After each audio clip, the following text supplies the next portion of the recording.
Okay, so you are standing there perhaps with your toes just dangling over the edge of a cliff, and that cliff is roughly, I don't know, $82,000 high.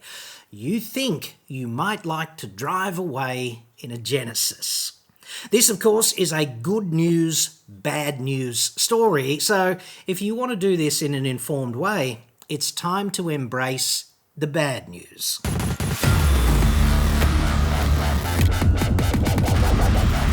I'm John Cadogan from AutoExpert.com.au, and I get new cars cheap. I do, but not Genesis, because you can only buy them at their shop, dude, and they don't discount anyway, and the number of buyers out there in the world is frankly very small when you think about it. Anywho, website. Card. Now, I've got this question here from undude named Michael Cowalock. K-A-W-A-L-O-K. Never dealt with a Cowalock before, I have to say. Anyway, Mikey K goes, Genesis GV70 3.5 twin turbo.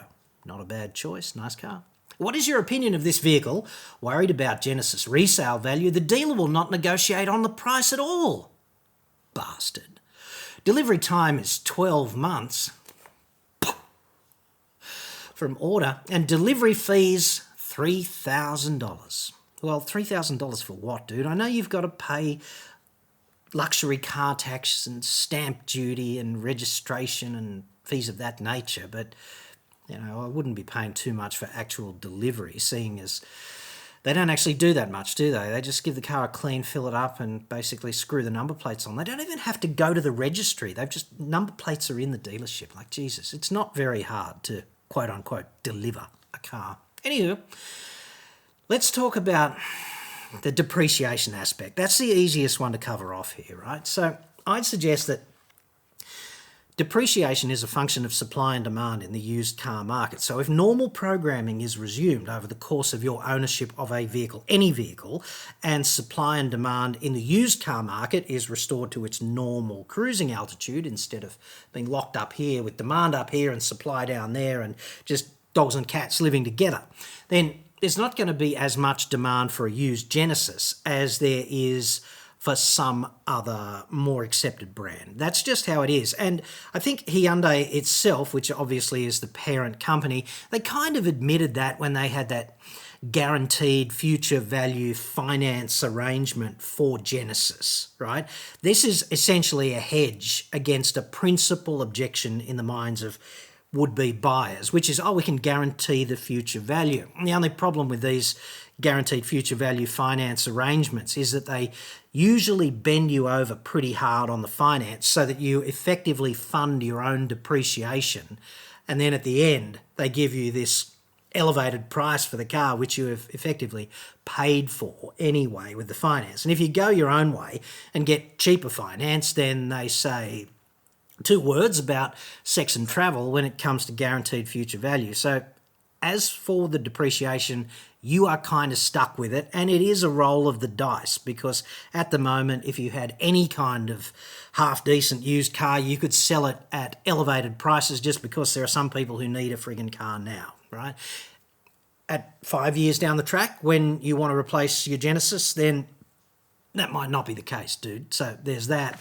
Made some cheat notes here about where Genesis is commercially, and they did 734 sales in calendar 2021. That was last year, full year, right? And so far this year, to the end of August, they've done 641 sales. So they're kind of nowhere commercially. Like, this is not what victory looks like in the Australian automotive market. All the other premium brands, BMW, Audi, Mercedes-Benz, good old three-prong, and even Lexus outsell them by a substantial margin, right? 10 times plus more cars in every case, okay? And it's going to take a long time for Genesis to get there, and that's okay because, Hyundai's got deep pockets and they've got time and they can wait around. But Genesis is kind of hamstrung in Australia, and this is not by the product. The product itself is shit hot, and I could say this about Hyundai generally, right? The product is pretty damn good, right? Across the board, with some exceptions. You couldn't feed me a venue, right? But the N cars and, you know, the Ioniq 5 and every Genesis. I've driven a few Genesis now, and they're pretty impressive cars to drive, I'd have to say. And they stack up well on fundamentals when you compare them to the premium German cars as well, frankly. And they are substantially cheaper, right? But Hyundai is stuck in this paradigm of having brilliant product and crap strategy. It's the ultimate automotive dichotomy when you think about it. And I'll give you just the primary example of that, okay? When they developed the N cars, right, the very first Hyundai i30N flew out there on a Zeppelin over Wolfsburg and just took a great steaming dump over the Volkswagen Golf GTI. Yes. And I would love to see that played over and over and over in 240 frames a second. Boo, slow-mo, be great, right? And every subsequent N car, the dual clutch transmission i30 and Kona N and the i20N is just so chuckable. It's so much fun. And they got the warranty right. You can take it to a track day and it's not a problem. Like, 2 thumbs up, dudes. They've got an excellent product planning team in place in Australia and a good PR department as well. But strategically, they're off their meds because before they even established the N brand as a thing to be admired or aspired to or anything like that, they just slutted it out. They put N-line badges on everything. It was just like a crook body kit and some alloy wheels, and there's your N, right? And they're in different universes. An N-line Hyundai and a proper N, they're chalk and cheese, dude. Like, they just really are. And this is what I mean about just having the great product and the crap commercialization strategy, right? They've got Ioniq, okay? You can't just have an electric Hyundai. It's got to be an Ioniq. So we're expecting a whole market to bend its brain around this sub-brand called Ioniq. And if you own an Ioniq, you can friggin' only get it serviced at a Blue Drive dealership. Like, Jesus, this is like cracking the code on the Rosetta Stone. It really is. And then you add Genesis, which they don't want you to think is related to Hyundai, but everyone knows it is. And you can't go to a dealership and look at it and all of that stuff. It's like, Jesus Christ, can't we just do this using a proven formula that would actually result in sales, critical mass, desirability in the used market, etc.? In other words, traction in the market. They do have a crap business model, I'd have to say, and clearly it is not working because fewer than 1,000 sales is flat out disgraceful. It just is. Okay, for cars of that nature, it's not very difficult actually to sell cars north of 100 grand to Australians. There's plenty of well-heeled Aussies who are prepared to drop, 6 figures on a car, so let's get on it. What they've basically done is they've adopted this crap business model and they've painted themselves into a corner with it. Now, I'll give you an example of that, okay? In Sydney, where I live, the Hyundai showroom, the flagship friggin' Hyundai showroom, fronts a pedestrian mall. You can't even drive a car past the showroom. And dude, am I the only person in this country who sees the fundamental irony of this? I mean, you have to drive friggin' 30 kilometres to Parramatta, which might as well be in a different country, to actually drive one, right? You can't drive a Genesis out of the showroom and just see what it's like. You can walk in and have a nice chat to the very personable staff there, but as for the principal function of a car, which would be moving you from A to B on friggin' bitumen, you can't do it from their flagship, quote-unquote, dealership. Now, I've got some other cheat notes here because having just shit-canned them royally for how they're going about it, I'd have to say, in terms of the product, this GV70 3.5 twin turbo that Michael is talking about buying, I mean, it stacks up pretty well when you compare it to something that I would categorise as a very nice car indeed, which would be the BMW X5 xDrive 40i M Sport What a friggin' mouthful. I've got my cheat notes here, so I'm not just making this up or dragging it out of my arse as we speak. Nobody wants to see that. The GV70 3.5 litre twin turbo, right? It makes 270 kilowatts at 5,800 RPM. The X5, which is a great car, 250 at 6,500. So not as much power, slightly less. You got to rev the engine higher to get there, okay? The Genesis, 530 newton meters from 1,300 to 4,500 RPM. The BMW, 450 from 1,500 to 2,500. So any way you cut this up, the GV70 is making more mid-range power in those revs where you would typically drive a big boxy SUV, okay?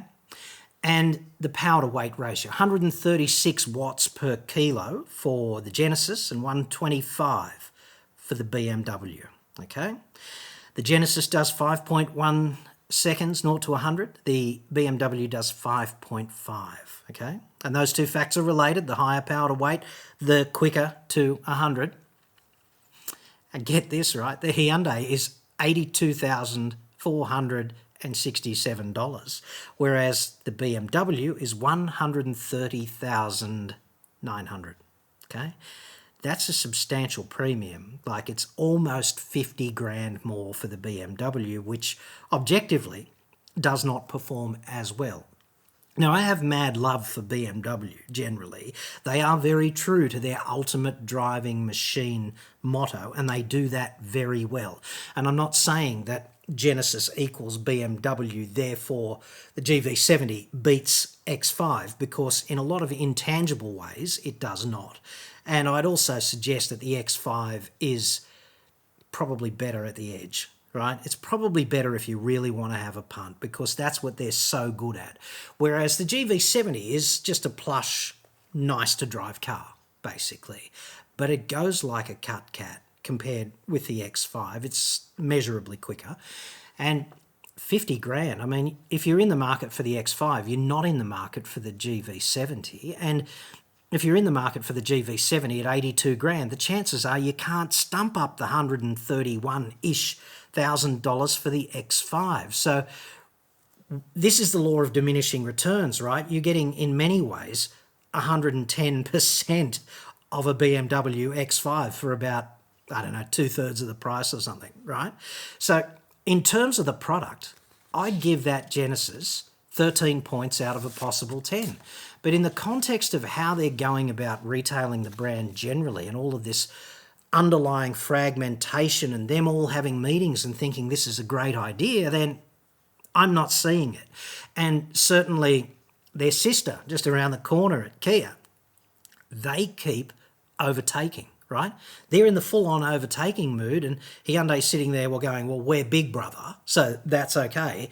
And secretly they hate it, but they're not really changing any way that they go about doing business here, which is why Kia keeps sort of taking them in the shower, and not in that Mills and Boon romance way, right? So this is going to be a big problem for them. It's probably a buying opportunity for you, not so much with Genesis, because they all have their heads in the sand on price at Genesis, and they don't want to be seen to be discounting the brand, even though they don't mind devaluing something with a much greater investment in it. I mean, I don't know what it cost to headhunt Albert Biermann from BMW, and I don't know what it cost to say to him, look, dude, if you want to build, I don't know, a full-on R&D facility at the Nürburgring, then just tell us how much and we'll just write you a check, because that's what they did, right? And yet they're happy to slut that out and devalue it at a moment's notice, whereas with Genesis, it's like, oh no, we don't discount. That's our premium. That's our Mercedes-Benz kind of thing. And I'm just not seeing it. So the product, great. Not so sure about the underlying commercialisation, but I'm pretty sure that if you buy a GV70 or any other Genesis right now, over the next 5 years, you'll still be in a position where that brand has failed to achieve anything resembling critical mass in Australia. And you can get back to me in 2027 and tell me if I was wrong.